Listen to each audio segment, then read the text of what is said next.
Born in the pines where the axes sing loud. Generations deep, we're a proud, tough crowd. Hands on the Bible, the timber, the steel. Faith in the Lord, the life that we feel. God, guns, and sawdust, it's in our veins.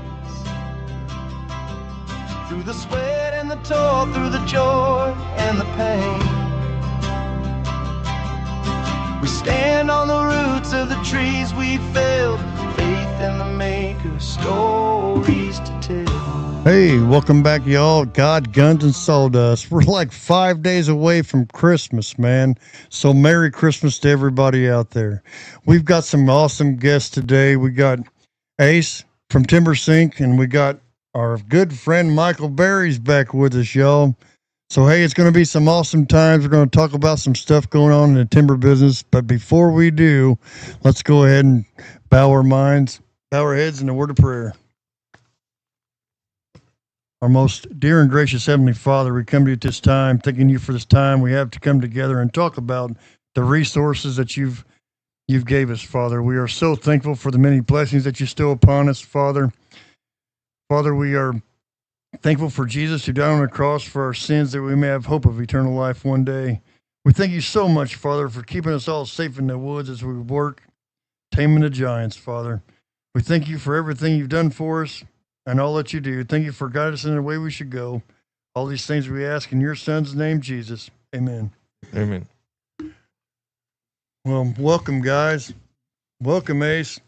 Hey, y'all, right here in front of me. That's that chainsaw given away here in 5 days. Huh? $5.92. It was really easy. I mean, I'm giving it away. All you had to do was go to this podcast, like, share, and follow, and tag 10 people in the comments. It's not too late. We're giving it away Christmas Day. But hey, enough about that. And that right there is also signed by everybody at Wood for Warriors. So really awesome soul, man. Wood for Warriors is a nonprofit organization that gives all of our veterans in Hickory, North Carolina, the ones an hour away from them, they all get firewood every year to stay warm. It's the neatest organization, nonprofit. But hey, guys, what do you think? Huh? What about the timber business today? What do you think it's doing out there, Ace? What do you got to say about that? Well, I'm an eternal optimist, so I think it's going to go well. But I do think I do get concerned when I see all the replacement materials when you go to the home improvement store and everything's made out of glue, sawdust. that stuff that falls apart and breaks down after time. Yeah. So I do think sometimes I think that they need, like, you remember how in the 90s they had the dairy producers had Got Milk? Yep. Got Milk. I think we need one for wood. I mean, I don't think the slogan would be Got Wood, because I don't think that sounds quite right. But I think there needs to be some kind of slogan and some kind of campaign where this becomes a thing again. Where we needs the real stuff to make houses with. Yeah. I agree. Authentic. Definitely. Organic, as they call it today. Organic. Everything that's normal is organic. Exactly. Pretty much. Everything we grew up with and we thought was right, it's organic now. It's true. It's true. Oh, man. The timber industry always goes up and down. I go up, then I go down. Yeah. And, man, we've seen that big time after COVID hit.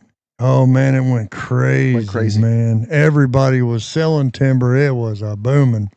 And it could be because of them tariffs, but hey, that's what I thought it was from, because I know when he put tariffs on China the first time, dude, everything blew up once they accepted it. I mean, I can't imagine what's going to happen now. That's why I think it's going to come back too. I've always been so. Trump and everybody and the whole place up there is really trying to get our industry back, and we've seen it come back. Walnut prices have went up. Oh yeah. Hear that? Merry Christmas. Yeah. Yeah. They went up quite a bit on lumber and on the other one. White oaks come back up. Hard maples were something right now. Yep. Hard maples jumped up there. So it is on the back. It is coming back. I think it is. And the only way that you can actually make it work now, everything's went up like doubled when COVID came. Yep. So the money that we thought we were making big off the timber was really evening out like it was before, because you had to pay so much more for breakdowns, for Yep. parts, and everybody didn't have. Well, I got to order that from China, so it might Right. be 4 or 5 months because they're not doing anything. Right. So then you're like, what are we going to do? I know you probably had the same thing where you couldn't get no parts, and Oh yeah, we had to change some things like the motor oil we was using in our machines we couldn't get, so we had to change to a different brand. the during brand was COVID. more expensive. Yep, turned out to be better oil though. That's a good thing. Mm-hmm. Yeah. That's kind of good. Yeah, I've noticed that hoses, getting a hose made is like almost Brutal. tripled. It's brutal. The only way you can make inflation go away is make the money go over the inflation. Yep. That's the only way possible. That's going to be, that's a really tough thing to do. I mean, Very the economy's got to go boom, boom, boom. right. So, but I mean, it's really taken off. And a lot of what I want to talk about really, and you mentioned it too earlier, the landowners. Yep. You know, what does a landowner expect from a logger? I'll let you go ahead and go first, Michael. Go for it. What do you think? I think they want somebody to respect their land, treat it right, make it look right when you get done, not make it look horrible, fix everything you mess up, treat it like it was your own. The way we look at it. It is. That's one of the biggest issues because if you ask the state, any state, what should I do? They're going to say you should hire a consulting forester. But I think that whole industry of consulting foresters has failed us. I don't think it's ever really worked. I mean, there's people that do a fine job of it, but every single one I've ever talked to is retired. Nobody's starting that, nobody goes into consulting forestry. And I don't know. I think that they always kind of, sometimes they do a good thing, but the whole reason they exist is because the state didn't trust the logger. And, they were kind of encouraging the landowner not to by doing that. Mm-hmm. I agree. Almost like you get them on their side. Yep. And unfortunately, there was a lot of them loggers out there that were really doing the homeowners wrong. Yep. That's one thing about the big company. A lot of people want to sell to a big company. And the guy that you're talking to at your house that wants you to sell your timber, they sweet talk you. Hey, we're going to do this. We're going to do that. That guy gets you signed a contract. He leaves. You don't see him Ever again. They go hire another contractor who is paid by the foot. Mm-hmm. Paid by the foot. So, hey, guess what, boys? I'm going to go in there and get that thing done. We out of here. Yep. But I'm going to bring all my cutting machines. I'll bring this. It don't matter what. We got to be out here by Friday. Yep. That's the way it works, man. Mm-hmm. If they're there to do a job, and you have to with the economy the way it is. Mm-hmm. I mean, you got to get it out there. You ain't making no money, especially you got 5 or 6 guys working with you. Exactly. You're not making no money. Faster I get it done, faster I get out of here. Exactly. So that is what's really good. I know Michael's a low impact logging guy, and now you helped start TimberSync, right? Yep. So, and you were a logger. We were loggers. Why don't you just go ahead and tell us a little bit about your background there? So yeah, I mean, when we started it was a funny time because it was 2019 and I kind of had moved around a lot. Finally came back to Kentucky and we got a farm in Kentucky, and we had a bunch of walnut on that farm that hadn't been logged maybe in over 100 years, and it was always one of those things that the family was kind of scared about. And the guy who ended up doing the logging is a good friend of my cousin. Then the guy who did it is my business partner now. So when he did that, he timbered that walnut. I kind of walked around when the job was done, and we saw all these pieces that hadn't been taken by the mill that were nice pieces. So we milled them out and sold the slabs and everything. And we got into it and it was fun. And then he was like, you want to join me on the next jobs? And so he taught me how to buy and sell timber and identify the trees. And, at that point it was not quite COVID and the prices were pretty good. And so we kind of got all these jobs lined up, all these jobs signed. I didn't really know how to do any of the logging at that point, but I figured, we'll figure it out eventually. Then COVID hits. We had so many jobs lined up and nobody was available to do any work. Everybody at that point started collecting checks. Yep. And any logger worth his salt was making amazing money.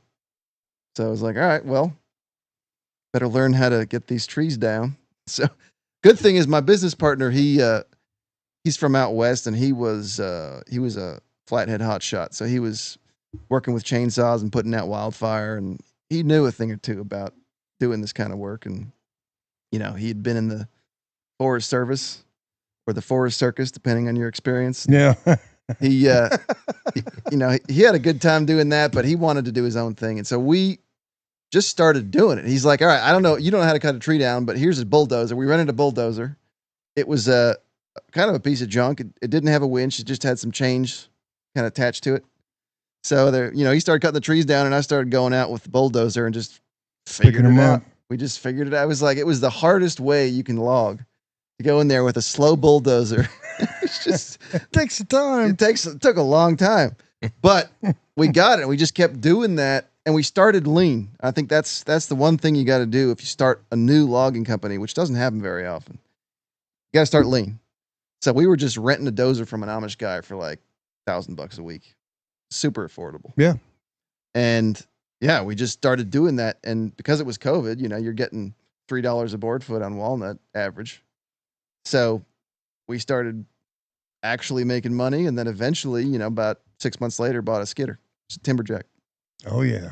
That's a big time upgrade. It is. You went from a chain to now you can pull a cable. It was an upgrade. Oh, yeah, and you felt big time. it. I mean, Yeah. it was a timberjack 360 cable skidder. Oh yeah. So even though it was a cable skidder, it was like, well, heck, that's significantly more effective. I mean, you can pull so much more. You can go so much faster. Yep. I like a cable skidder more than like a grapple anyway. They're agile. They are. You can bop around. Yep. Depends on the operator. That too. It You does. got a good operator. Yeah. Grapple skidder works good, but It you does. gotta have a good operator. You do. Those are hard to find. Yes. Don't you? Since COVID, they're really hard to find. Mm-hmm. Mm-hmm. We need young people. That's another thing. It's true. You don't see them. You don't, not in the logging business, you don't. The only young loggers I've ever seen were Amish or Mennonite. And they have a lot of kids, so Yep. And they do good work. I mean, you can't fault them, Amish do good work. They do. Yep. So every once in a while you see somebody in their 20s that's not Amish, but it's rare. That's around Kentucky, Mhm. down in there. Mm-hmm. It's a rare thing. And I don't think people grow up in the generation below me. I don't think there's a lot of people growing up saying, "Oh, I want to be a logger when I grow up." No, A not many lot of them. kids probably don't know what that is. They don't They have any don't. idea what it is. No, because the government and everybody out there always just push us to the end because we're the bad guys. Do you Yep. know why? Because they have everything you can possibly imagine. They don't want you to have nothing. That's right. the only way I could see it. Because all these people that condone and put down logging and that, they all sit down at a table just like we're at. They all live in a house. Yep. They all have trees around. They all need one removed. Yep. But they don't want you to do anything. That It's true. almost lights my hair on fire, and there ain't much there. You know what I'm saying? I mean, I never have understood the reasoning behind. That's the only thing I can find out. All It's the true. people that's against it, they don't even know. No clue. No. No, it's a gut reaction, and you can usually reason them out of it if they have a brain. You can get them. You can get them to kind of understand. I'm not cutting down every single tree in the woods. Right. We're not. Not only would it not make economic sense, but we would never do it anyway. Well, that's the other thing that makes me mad. Well, you guys shouldn't be clear cutting. That's what they say. You can't clear cut. They own factories that they had to take the woods out to put it in there. Yep. Well, oh, that's right. You don't want logging around your house, but where you put your great big factory, it's okay. Or your Amazon warehouse. Roads. Amazon warehouse. There you go. Yep. It happens all the time. They put new roads in, got to clear out the forest. Yep. Mhm.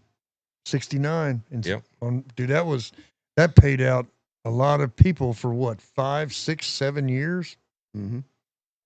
That was a really big project in Indiana, 69 highway. Yeah.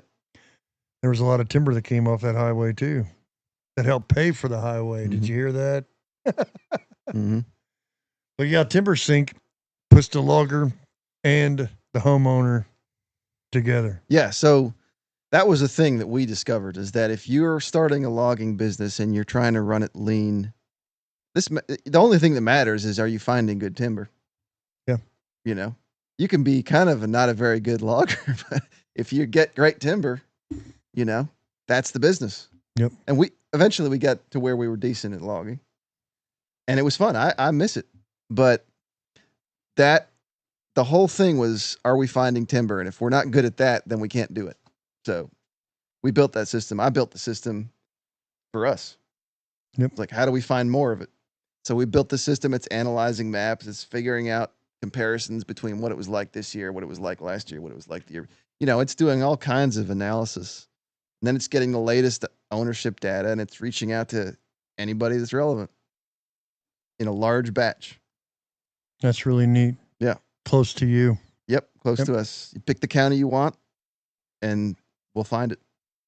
That's amazing. And it's like, the thing is, it used to be word of mouth. I mean, it still is, right? But it's different than it used to be when, like, our grandparents were alive and everybody knew everybody and people held on to their land for a long time. But now it's just like lands it's getting parcelized, smaller and smaller. It's getting sold. It's getting bought. It's getting moved around. And it's kind of hard to figure out who owns what. Yep. So that word of mouth works, but you might need to supplement it. Yeah, I mean, it's good for the person starting out. It's good for the guy that, he's got some jobs. He's looking for some more. And that's what TimberSync's good for, to get more people in there. That's what I like about it. Absolutely. We got to have younger people. And you're thinking, well, how in the world do you come into this? Right, Michael? Mm-hmm. How in the world do you come into this? How much money you got to have to be a logger, TKP? What do you think, Michael? How much money you got to have? A lot. So I took a trip to Morgan Monroe with a good friend of mine, Clint Sturgeon. And that's who I work with a lot. And we went over to watch some stuff done. They're logging over there. It's the foresters are logging the land. Yep. Yeah. The state is logging their own land. Some loggers are mad about it. They don't think it's right. They don't think it's good because the government's logging their own land. Foresters are logging their land. But I went over and I checked it out. Wow. And they said themselves, I don't even know how anybody could start their business and buy brand new equipment. Dude. Possible. Oh, wow. You're looking at $3 to $4 million to start a logging operation. I'm talking mechanical, like they do now, like they want you to, then they promote. And oh, wow, it just makes me scratch my head. I ain't doing it. I'll just get paid to cut timber. You know what I mean? I mean, that's just crazy. I wouldn't, if you can do that, that's great. But what I would say to the young person starting out, I would say to start with a logger like Michael, go help him out a little bit. Go make sure you get your feel about something before you even jump into it. But what I like about low impact logging, starting out, a lot of guys split firewood. They love delivering firewood. Man, I want to do more than this. I want to go logging. Number one, they've already got probably a 100-horse tractor because a lot of times it's the farmer anyway that wants to go out and do a little bit more, including logging their own property because there ain't nobody bringing them $3 million machines on my property. And that's serious. A lot of farmers say, oh, no, you're not doing that. So why not put a Typhoon winch on the back of it? You have a grapple bucket on the front of your tractor. Now you're logging and you're spending $20,000 instead of $2 million. You can do it. It can happen. You have to get in with the veneer buyers. You have to go talk to your local sawmills. You have to hit, and that comes by trusting the veneer buyer. The veneer buyer trusts you that you're not lying. The log buyers are the same way. You can't try to okey doke them by covering up metal in a tree or something like that because they're going to take your word for it too. If you say don't have metal in it, don't have metal in it. They don't have no metal detector with them. You know what I mean? Everything you do, you have to be very honest with the landowner. I mean, you promise a lot of the times on share jobs, if I'm not mistaken, you're 50-50, but I can guarantee you it'll bring this much. And if it goes over that, we'll go over that, but I can guarantee you this much. That's a really good deal too. A lot of the times I'm like, I got to see every one. You should be able to see every tally. Right. Show them. If that don't happen, don't sell your timber, period. Because if they're not showing you where it's coming from, somebody's holding something. But if you've worked with them before, it's totally different if you already know who they are. But there's so many loggers out there that, they don't. Yeah. So it's hard because there's a lot of things working against you as a logger. And if you go to a job and you cut mixed hardwood and you split it 50-50, like 50-50 across the board, pretty hard to make money. It is. You have to get it out now. Yeah. You can't waste no time. I mean, what do you think, Michael? You do a lot of.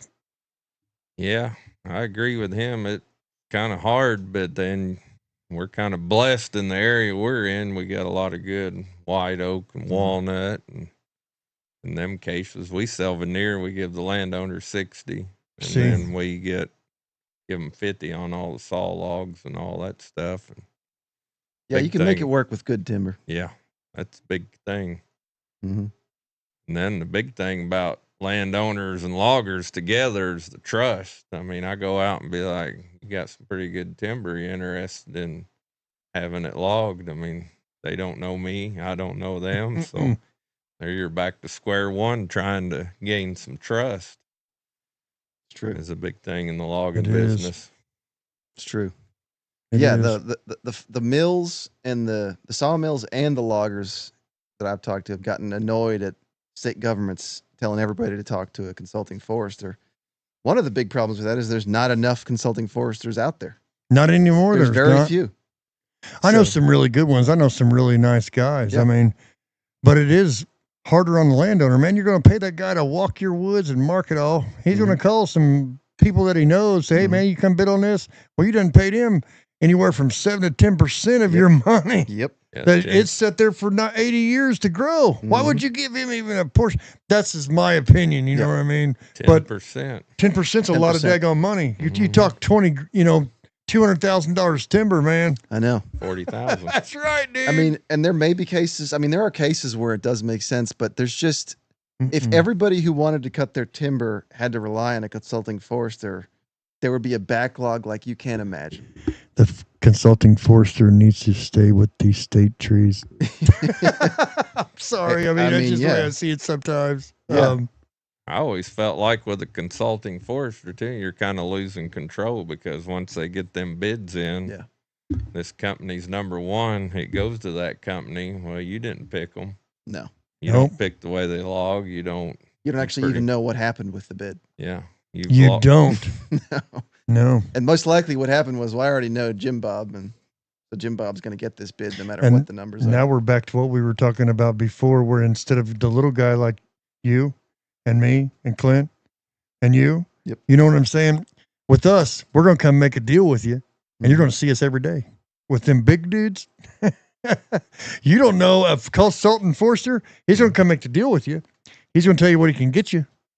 But like he said, he's going to pick whoever he wants to. Now, are you going to like them? Or are they going to mess up your roads? Or are they going to not put stuff back? I can guarantee you right now, if Clint Sturgeon or Michael Bary pulls on your place and goes to cut your trees, when you leave, it'll be, the trees will be gone.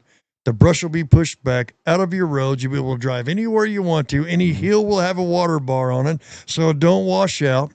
Wayne over there at, BMP's, we both took the classes, so we know what our state wants. Wayne puts it out there for you to see. Really awesome guy.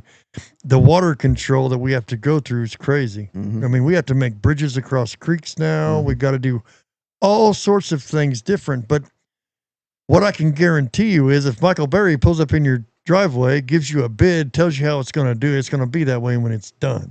Same way with Clint Sturgeon. To where the consultant force can tell you what he can get you. You know what I mean? Oh, well, these guys will pay cash right now for 20, 30,000, a little bit less. Boom. Let's go with them. I need the money. Well, hey, when it's done, it looks like the bomb just went off in your backyard and you're upset and mad because you got ruts going through the side yard. They done went through my septic. They ruined my whole road. They worked when it was raining. Yep. Because they're paid by the foot and it's got to be out right now. Yep. That's the way it works. I mean, you have options to go, but what's it going to look like when you're done? That's the thing. What's going to be left, too? What's going to be left? They ain't going to take the time to pull them hard trees around the lines, the edges, yards, barns.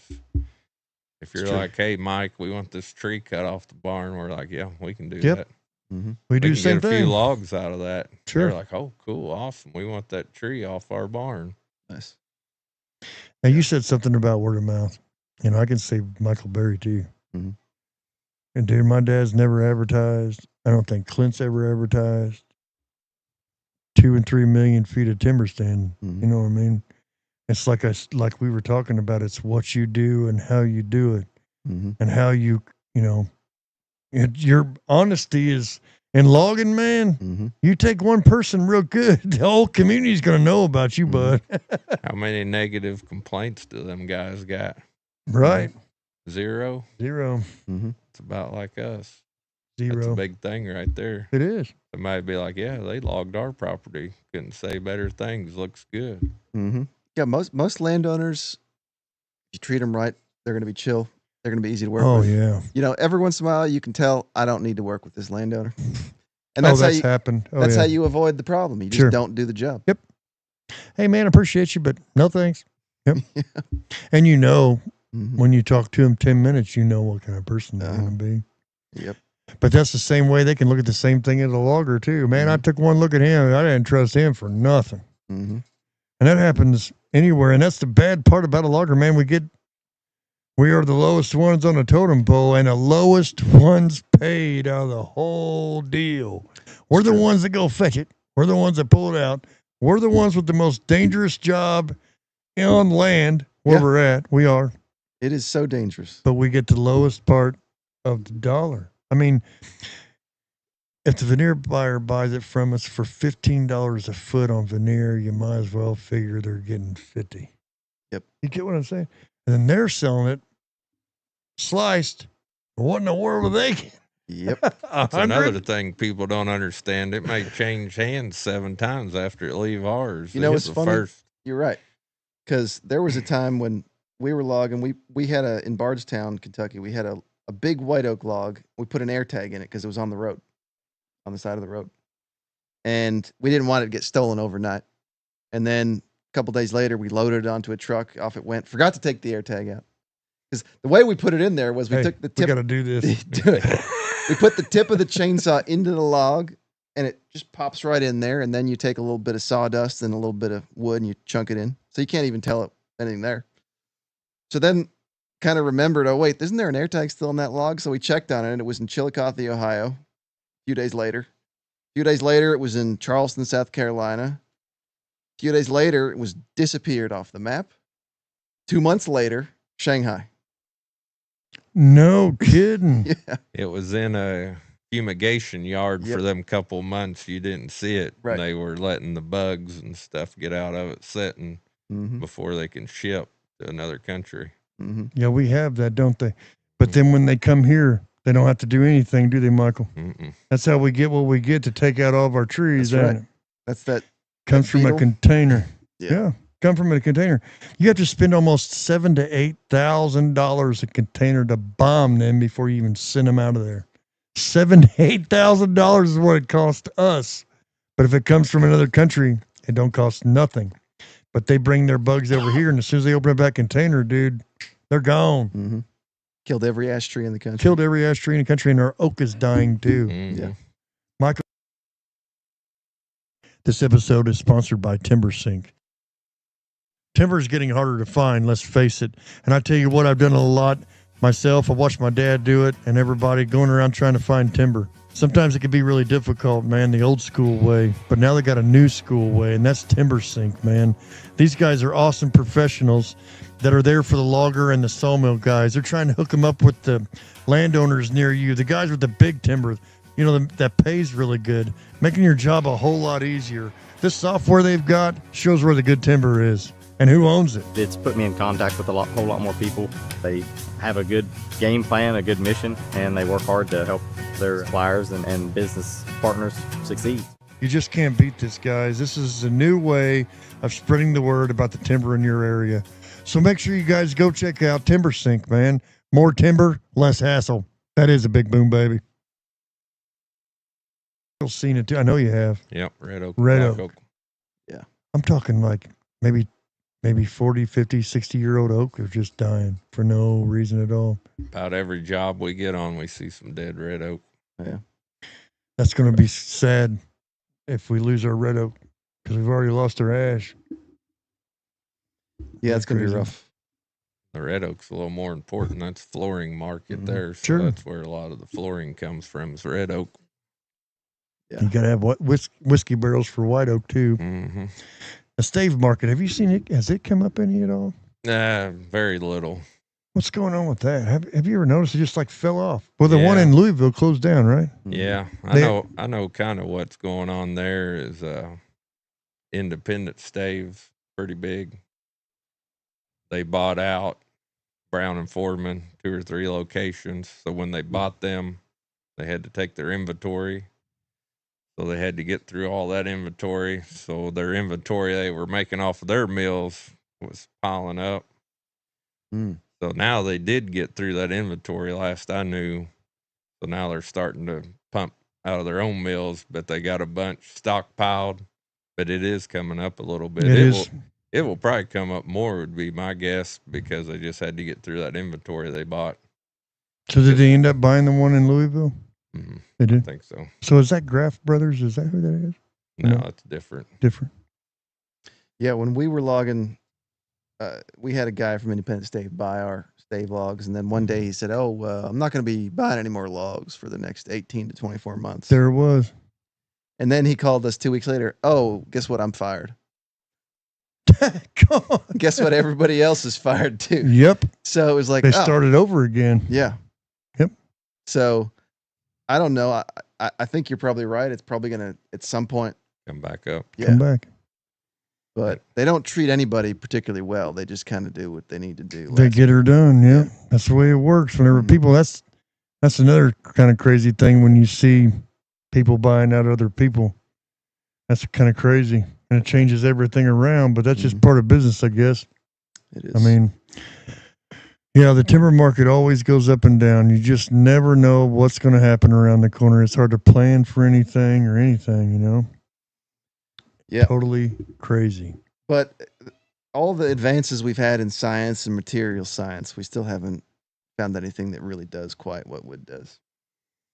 Wood's good for everything. Yeah. God put it here for a natural resource is the way I look at it. Yeah. A lot of people ask me, man, why do you cut your trees all the way on the ground for like that? I'm supposed to get them all. When you go hunting, when you shoot a deer, you leave half over there, you take it all with you.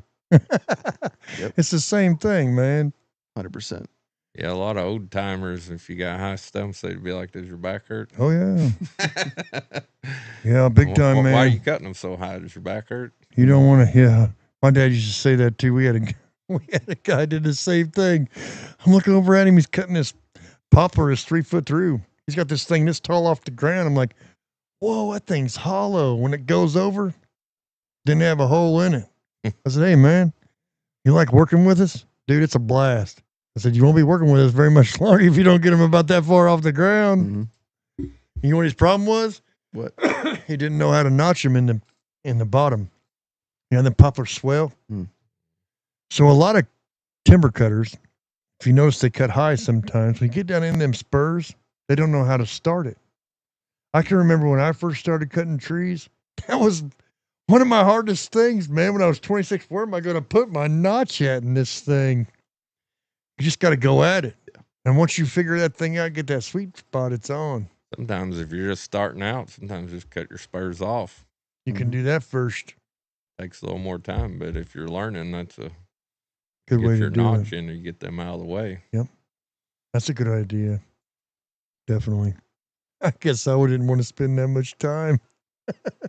I've seen a lot of guys do it that way on the internet, though. Mm-hmm. They'll go through there and clean everything up on the side of it and then go to cutting on it. I still do mine that on high quality one because you know what? When that tree hits the ground, what are you going to do? Got to Cut them trim them off spurs off. anyway. Yep. Sometimes I trim mine when it's standing. Yep. When it hits the ground, she's good to go. Like leave your triggers in the back, or do you trim it before you even start cutting? Trim it before I start cutting on high quality. Michael Bary, I can tell you right now, I've actually never done that. I might have to do that next time. Normally, if I'm going to do it on high quality, I do the spur cut and leave them in there anyway, but it'd be the same thing. If you cut your spurs off too, when you're doing your cutting, you can see where you can judge your notch a lot better too, because you can. That's true. Yeah, in Europe, that's how they do every tree. All the good trees. Yep. Cut all the spurs They off. cut all the spurs off, and then they start. That's why they look so crazy when they fall down, because you're like, what in the world did he do to that thing? Now, believe it or not, I'm not a wedge guy. I've used wedges, but I've always wondered why on them big pines where they've always trimmed off all that bark. I never understood why in the world is it. it'll bounce the wedge out. Mhm. I didn't have no clue. And what, see, it's a little bit different from West Coast and The West Coast, yeah, the West Coast loggers, it's a whole different thing. It is. And like my business partner Eddie, he's from Montana, so when he did it, he was kind of like your fella from California the other day. Mhm. He wore the short pants, the suspenders, boots with corks. I mean, it was Yep. the whole different energy. Dude, I'm But- telling you what, man. That Thomas Steinwald, dude, he's the Paul Bunyan, man. I've worked with a lot of men in the woods, and the guy I had on my podcast here last week or a couple weeks ago. Dude, I'm telling you what, man. Yeah. I've never seen anybody like him. Like I said, whenever I met him, he had them really short pants on. Mhm. I'm like, what in the world? Had suspenders on. Mhm. Dude, I'm Bailey shirt, And I'm thinking, and he's got a shell necklace. Yeah, Boy, saw that. Dude, I'm telling you what, man. I was thinking, what in the world? Dude, he cut 70 trees at 750 board feet in one day before 4 o'clock. That's impressive. I'm telling you, I just couldn't believe it. Dude, these 3 skidders, Yep. 540 G3s. I've never seen anything like it. It was the first day I started, and he put me on the steepest part of the hill as we start. He goes, hey, you cut 30 trees off this hill. You got a job. I cut 32. The hottest day of the year. When he come up over the hill, I was getting ready to top his big red oak. He looked over at me and goes, hey, buddy, you ready to call it a day?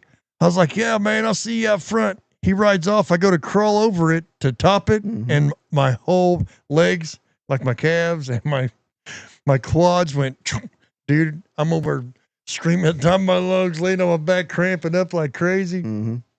What he does, I mean, and that night, he went to the gym with his girlfriend or his wife after he left. His wife, dude, he was already gone, went to the gym. Nice. He works all day, goes to the gym for 2 hours, then comes home. I've never met anybody like him, man. I'm total beast. That's awesome. Like organic logger. I don't even know what to say. That's awesome. Kind of backtracking a little bit, that cutting the root spurs off too. Sometimes them spurs you get in a thick bark tree, they'll kind of bounce your wedge too. You cut them off and you're wood on wood too. You got a little more if you use wedges. I never thought about that. You're right. Yeah. Interesting. There's a lot of different ways to cut trees, that's for sure. Mm-hmm. I mean, one of these days I'll write them all down. Have you ever used a cutter machine? I have never personally ran one. Me neither. I've seen a lot of them run. I call them the devil. About 4 or 5 years ago, man, everybody's like, hey, man, you want to run one of these? No, I'm not running the devil. I said, why do you call it the devil? It's like, man, that thing goes in and just tears everything up. It's got to run over 5 trees to get to one to cut it down. And everybody's like, oh, no, not if you know how to run one. I don't know how to run one. I don't want to know how to run one. I could cut one down over here. I can cut one down over here. And I can follow them the way I want to without a daggone machine. I can have a 240 jack. I can pull them through every little thing that you're running over to get there. I know that for a fact. You say you're good or whatnot, but you know what I mean? There's a lot of guys that can pick them up, swing them all the way over, and pile them up in one little spot and make it look good. I mean, I've seen guys run them. I don't like them. That's a dying breed. It is a dying breed. Mm-hmm. And I don't even think Green Bean's going to do it. I really don't want him to. Be honest with you. By the time it comes up, things are going to change so much. I mean, you know what I'm saying? It's just, I don't know. It's a dangerous opportunity. It's a dangerous occupation. That's another thing that's working against the loggers, at least in Kentucky. To get workers' compensation insurance, it's 105% the wages. So in other words, you got to pay the guy $10 an hour. You got to pay the insurance company $11 an hour at the same time. That doubles your wages. So you can't get workers' comp. So you got to avoid that. You got to break the law. You got to say it's a contractor, but even then they can still sue you. Like a 1099. Yep. Contractor. They can still sue you. They could. See, I'm a subcontractor to Clint, and I have my own tree insurance. I am responsible for me. Mm-hmm. Could I sue him? Theoretically, good lawyer, you could. Probably so. I got a question for you. Do you got a certification from the state saying you're a certified contractor? So I have a tax waiver, is what they call it. Okay. You have to have your tax waiver, or you have to have workman's comp. The tax waiver is also good for the state also. You have to renew that every year. On top of your insurance, you have to have both, or you cannot step foot on the state ground and work. And you also have to wear full PPE. If anybody comes in and checks on you, you have to. Now, you know, I don't like PPE. I've always said that, but I'm here to tell you right now, if I go to your house to play, I got to play by your rules. So if I go to their house to play, I got to play by their rules. I'm not a disrespectful person. I just believe in my own freedom. Yep. So, you know, Oregon had me try a new chain. Hey, man, come here, try this new chain, you know, on this saw. I had to put on the chaps and everything. Hey, man, sure. I could have told him, no, I don't want to. But if I'm going to play by your rules, you know what I mean? I'm going to play by your rules. I'm not going to be sticking in the mud or anything. Yeah. And the guy asked him, hey, man, do you own this fence or do you own the one back there? Oh, I owned all the way to the back. Okay, cool. Have a good day. We cut everything there. The last tree we cut in the back, here comes the neighbor. Hey, what are you doing cutting my trees? Oh, well, this ain't your trees. Yeah, they are. They're my trees. His line's up there. You cut 15 trees over there on the other guy. The forester comes in to look at what you did. The trees are gone. They're not even there. The stumps are there, man. So guess what? What you're going to owe is in that forester's hand right there. And 95% of the time, it's 3 times the value of the tree. Yep. You got paid 20 grand for the timber that you cut off the guy that you got it from. They cost you $30,000 in fines. Yep. And you got to pay the other landowner. Now what do you got? You got $50,000. You're a man of your word. You got to pay the 20 to him and the 30 to him. If not, what are them guys going to do about you at the coffee shop? Yep. That happens more than often. Always do your research. Look for yourself. Don't, I hate to say it, it's 2025. Don't take the word for it. Always search every property line. You've got your phone now where you can look everything up and you're going to know back then we couldn't do anything. Go to your local courthouse. Because the funny thing is, something like that happened to us, but we cut the whole wrong property. Oh no. Are you The whole serious, property, Michael? Yeah. Oh man. This was back probably 2004, 2005. People inherited this ground, wanted the timber cut. We ended up with it, bought the timber, cut it. Almost a year later, we got a letter from an attorney from Florida saying we cut this guy's timber. We cut the property next to the property that was inherited. Oh man. We had to pay back double what we got. It was a whole job, not just a strip, a whole like 20, 25 acres of timber cut. It was a pretty bad deal. Man. But we learned from there, they told us that courthouse, and they'll tell you who owns it. Yeah. And wrongful cutting insurance. Yeah. You can get See, insurance. they didn't used to have that. Yeah. And there's locals, you got to really watch it. I got mine through Granite Insurance Company, and they make sure you have what you need. Granite Insurance Company, man, they're on it. That's who I went through. And the people I was going through before said I was covered under logging terms and cutting a tree on somebody else. And my buddy looked into it, and he said, no, you were covered for cutting trees around houses, but you weren't covered for that. So here's the thing. What they do is, well, hey, it's only $5,000 or $6,000. That's okay. Here you go. You get a claim for 150 grand. Right. Hey, you know what, buddy? You weren't covered for that. Right. That's the way it works, and they're done. 100%. So you got to really watch what you do there too. Insurance is very, very important. And again, I don't think anybody should be privileged enough not to pay what everybody else pays. But hey, it is what it is. I mean, Do your research. do your research. You have to. That's what matters. Yeah. So TimberSync is about putting the landowner and the logger together. Yep. And I think it's, I think for a logger who's just trying to add to it, just add more jobs. I mean, even loggers that have a ton of jobs lined up. I remember when we had a ton of jobs lined up and I was like, I don't really want to do any of those jobs. Right? Not right now. These ones are far away. These ones don't have the best timber. I need to look at some more. And so we would always be looking at them. Yep. And there are loggers that we work with that have 20 jobs lined up. And they're like, yeah, just let's do this again. Get some more on the docket. And eventually some of the ones they don't really want to do will expire and they'll just never get around to them. Right. That's okay. So TimberSync is putting the landowner with the logger. Mm-hmm. And hey, if you're starting out, they're really awesome. You got to go check them out. And I mean, they can help build your business. They can get you started. Michael Bary here, he's part of the organization down in southern Indiana. Yeah, And he uses it. Helps you out pretty much, doesn't it, buddy? Yep. If you're looking for more jobs and more, like he was saying, if you want better jobs, because everybody's always looking certain times of the year, like now we're in the winter. The way we operate, we don't push or rut or the ground's solid, we work. If it's not, we don't. So we ain't working as much. So this time of year, we're looking for better timber because we know we ain't going to move the quantity we normally do. Mm-hmm. Summertime, we do lower end jobs most of the time. Mm-hmm. Wintertime, we go for the higher end stuff. And if you're looking for more higher end stuff or having problems finding timber, that's a good company to get a hold of. And He was one of the first customers, Michael. Really? Yeah. That's awesome. He called us when we still owned a skidder and we were still running around looking at timber. And we were like, some other logger need to try this system out. So he was one of the first to try it. That's awesome, Michael.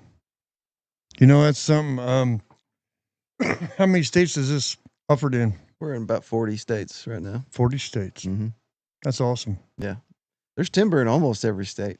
We even got a little in Nevada recently. Nevada? I didn't think there was a tree in Nevada. Me neither. Thought it was all skyscrapers and and desert casinos. Yeah. Yeah.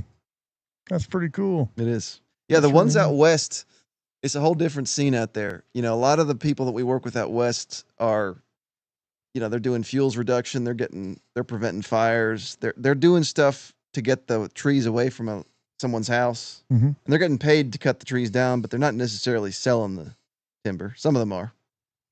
But it's a kind of a mixed bag. Whereas over here in this part of the country, it's all just people selling timber.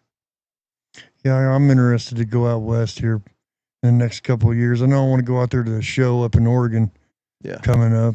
I want to go check it out. I've been wanting to go out west anyway and meet some of the guys out there that I know. Yep. Out west, it's a totally different ball game, but a lot of, I noticed that Buck and Billy Ray. Yeah.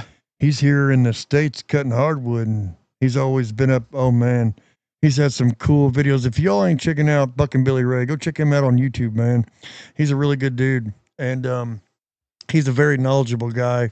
I got to talk to him at the Paul Bunyan show quite a bit, and he's down here in the States cutting hardwoods, and he's putting Humboldts in them, and it's looking good. He's really getting her done, man. He's cut some white oak, and that's awesome. pretty neat. But it's awesome. Yeah. What about that other guy you follow, Tree Killer? Are you going to see him? I'm hoping to see him, man. I like watching him. Tree Killer. He's been out there. Old Gadberry, Michael Gadberry, man. And we've known each other probably 10 years. He used to be in all the logging groups and stuff. And man, somebody commented on one of our posts the other day, said we should try to get him on the show. Oh man, that'd be cool. Old Michael Gadberry. He's something else. I got a lot of respect for that man. We give each other a hard time all the time. He's got a steel and I got a Husqvarna. Michael Berry went out and bought steel and I got a Husqvarna. And Michael, I say, hey, Michael, what's that in the back of your truck? Looks like a nail. And he goes, bought me a steel. I was like, oh man, he likes them. Hey, we still got some Huskies. Do you? He still got the backup saws, right? In case they fail. We got a 592. Oh yeah, that's a good one. You got a 500i? No, we didn't like them. Why not?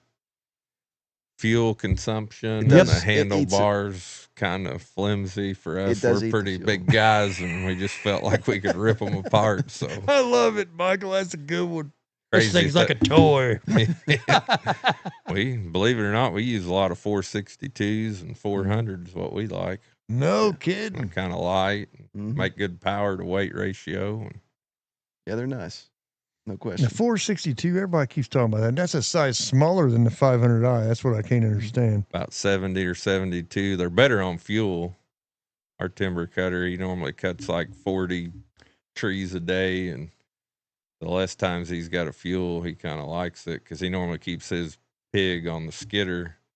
So if the skidder's gone, he's waiting on him. But 462, you can cut like 7 or 8 trees. 500, probably 4 or 5. I'm gonna say. I'm going to say my 592. I can get 5.5 trees, average of 450, 500 foot. Nothing humongous. I switched to Amsoil, the new Amsoil with the 3 ounces to the 2.5 gallon. Yeah. I wish I would have brought one with me and showed you. Gained 1.5 trees on a tank of gas. I was blown away. I was like, for real? It's like, no. Every tank afterwards. I don't know why. That's awesome. I gained 1.5 trees. Could be I had it more sharp. I don't know. That's awesome. But I seem like I'm getting more gas mileage out of it. You So- use pump gas? I used non-ethanol rec fuel. Yep. And I put that in there. My dad, 390s. Dude, I ain't going nowhere to get gas. You crazy? Go to Speedway and get gas. Well, put the 93 in there. No way, burn your cell up. Just put the bigger gas in there. You know where he goes to get his gas mix at? Walmart. He trades his saw in every year. Yeah. Whatever works. Hey, he's always done it, man. Mhm. Ever since I was young. Just go to Walmart and get it, man. What do you want to spend a high dollar stuff for? I don't know. We get AV and we mix 40 to 1. D&D. Husky. Well, we go to D&D some, but we ran 40 to 1 for a long time with AV fuel, and we've never blowed a saw up. Well, that's awesome. Yeah. That's really good. What I'd say about it, though, is that when I look at the way things are going, it does seem like going into farming is not the kind of thing you can do at a smaller scale. It does seem like in logging, having done it myself, it is possible, although not easy, but it is possible to go into it small scale. Mhm. You can start lean Okay. and you can make decent money. You know, if you do it right, if you find the timber. If you're a farmer, man, you got to either have some really a lot of money gave to you, Mhm. or you got to have a farm gave to you, man, to even start, really. I mean, that's getting started doing a farm. Oh, man, I couldn't It's even insane. imagine. If Yeah. there's a will, there's a way. There's a Yeah. will, there's a way. I can't say it can't be done, but, man, it'd be rough. And It a lot would. of people down in our area, a lot of the farmers ended up becoming loggers because they'd farm during the good and then Yep. they'd log in the winter. Yep. A lot of them are big logging companies now, Mhm. but they started out as farmers. My good friend Cherry, Josh Cherry, he started out as a farmer, cut firewood. And now he owns a great big old cat dozer with the, one of them high tracks. And, Mhm. oh man, winch on the back. He owns his own stuff, doing really good. Man, So, that's I mean, awesome. you can do whatever you put your mind to, and Mhm. there ain't no quit in him. If you're going to get in a logging business, you better be a mechanic. Yep. Know everything about business and know how to cut trees. Or if you can find a good hire. Because you got to find, that's hard to find, but if you can find one, man, it helps you out big time. That changed the game for us. We found one guy. He was 23. He was a welder, a diesel mechanic, and he learned everything we asked him to do instantly. He learned he didn't really know how to log. He learned that in a month, and he was better than us. Josh Cherry, same way. Yeah. I showed him how to cut trees one time. He got the hang of it. He could take the blade of the skidder and grass and get that far from the ground and push stuff out of the field. Never seen nothing like it, man. Mm. I mean, normally it'd take guys forever. Mhm. They have dips like this Yep. through your field trying to get out of there. Like I've never seen nothing like it. There's some guys that's got the talent for it. They just have. And I say this a lot in my videos. Everyone here's got a different talent. Everybody does. Yep. God gave us a different talent to do. We have to put that into motion. You know what I mean? It's true. It's really neat. It is cool. And he was 23. He didn't drink. He doesn't drink. He doesn't chase women. He comes on time. He shows up, and he just does. He wants to do it. He's motivated. He finds Gee, it. that's He amazing. finds it cool to show off how good he is. Oh yeah. You know. Hey. And he actually followed us to TimberSync. So he went from a chainsaw to a laptop, and then we had to train him how to use a laptop. That's I mean, he's great. just so good that you just can't let him go. Right. No way. That's a good employee. So shout out to Liam. Right because on. he Liam, is- sounds like you're doing good, man. That Yeah. is a big boom, baby. Yeah, Yeah. yeah, he's awesome. That's awesome. He's awesome. He's definitely gonna be watching this. So. Right on. Well, guys, we're running out of time here. I want to say Merry Christmas to everyone. Same with Michael, you know what I mean? Merry Yep, Christmas. Merry Christmas. Check out TimberSync. Got to go check out TimberSync, man. I got the man here, right here, one of the owners, and it's really good to have you on the show. And Michael, like always, dude, good friend. Good to have you on here with us, too. It's really good to do it again. Heck yeah. So, Michael, this won't be his last appearance either. He'll be back again. So, God bless you both. Be safe bless out you. there and whatever you do, you know, out there cutting trees and everything. And, hey, that is a big Indiana boom, baby. Got guns and sawdust echoes loud, carving out truth where the strong stand proud.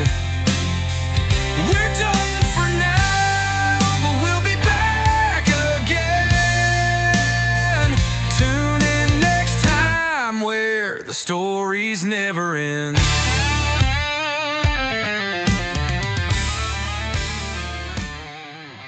God, Guns, and Sawdust is a production by TKP Media, LLC.